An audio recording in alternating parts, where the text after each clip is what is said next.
No? Okay. You can become fans, I think. I mean, officially, I know you're all fans as it stands right now, but you can declare your undying love for the class YouTube channel. Okay. So, this is something that happened to a lot of you. Blake is arguing against, what's Lane's first name? Sorry. Charles Lane. Right, thank you. So Blake is arguing against Charles Lane's takedown of Amtrak and of the possibility of high-speed rail in general, because it's just not going to be profitable in the United States, right? And Blake is saying, well, we can't look at it from only an economic standpoint, and Blake is looking in Europe and saying, hey, it happens there, so there's got to be something to it, right? That's kind of problematic in its reasoning. So, I'm going to read through this paragraph real quick. Still, there must be some reason why it is so widely used despite lack of high profitability. Why would countries such as France, Spain, Germany, and others continue to use high-speed rail if it doesn't work? It seems that Lane frames these systems overseas as failures too, seeing as his criteria for success is based on profitability.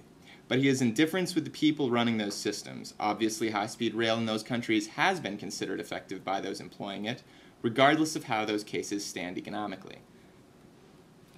If the costs outweigh the benefits that significantly, as significantly as Lane is putting it, I presume, the concept of high-speed rail would likely have been scrapped a long time ago in Europe, I guess.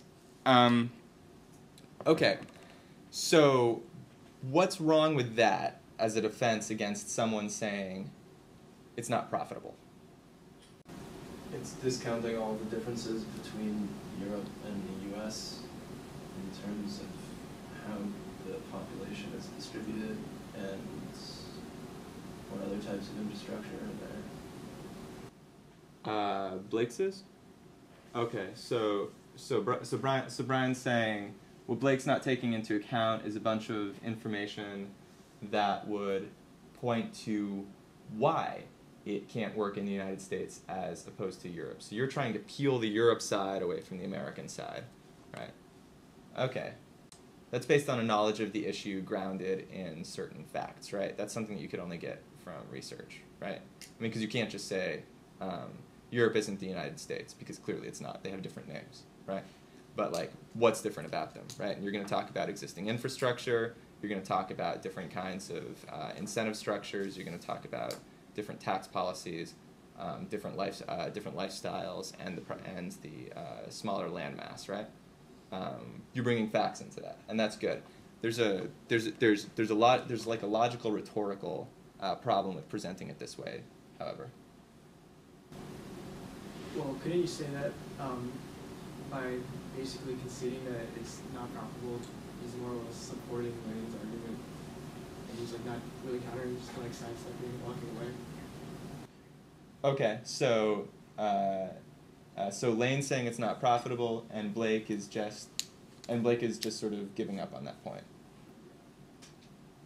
Yeah, I'd agree. I'd agree. That's a problem because that's a problem because it's a pretty powerful case to be made against high-speed rail, right? If someone says it doesn't make economic sense, and you say so what, right?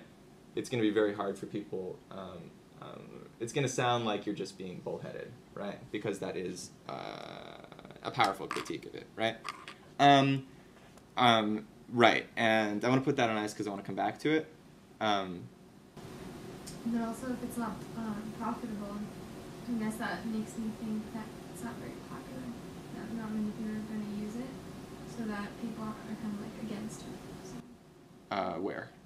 In the United States, because it's not popular. So it's so it won't be profitable because it's not popular. So this ties in. So this ties into the sort of cultural differences between Europe and the United States. Yeah, that's definitely right. So you guys are arguing it from the perspective. You guys are arguing against this argument because it's not taking into account certain facts, certain information, right? And you're arguing against it because it's giving up too much ground to the opponent, right? You think it's conceding a pretty important space. That if the argument for high-speed rail is going to take place on the grounds of economics, right, economic reinvestment, economic growth in the long term, then you don't want to give up the economics game. Yeah, these are both right. What I want to point out is that because we're going to come back to both of these, is just this sentence. There must be some reason why it is so widely used despite lack of high profitability, right? So Lane is saying we don't already have it in the United States because it's not going to work because it's not profitable, and Blake is saying, but they have it in Europe and so it must work, right? What's the problem? What's the problem with this sentence? All right, so we'll go backwards now. So like Alex's argument is you don't want to give up the economic game to Lane if you're arguing against him, and I think that's right. At that point, you've got two options. You can say, really, the interstate highway system is profitable, really, right? Like that gets gas taxes, huge amounts of gas taxes, and there are a number of things that don't get taxed, right? Like environmental degradation that should be taxed but isn't. We pay for it through increased healthcare costs, right? We already pay for it. It's just not priced into the gas. So you can say like, these roads aren't profitable, right? And then you can compare potential train losses to known highway losses, right? And like blow up the profitability argument. Or you could just avoid the question of profitability altogether by saying we understand that certain infrastructure doesn't need to be profitable, just like the fire department doesn't have to be, right?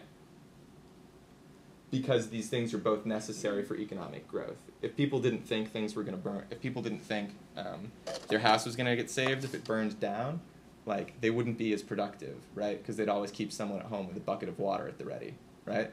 And so you'd lose a lot of labor hours, right? Okay, so that's the other way of outflanking it and sticking on the economic ground. But that's not the important part really here, right? It's this, right? Why must there be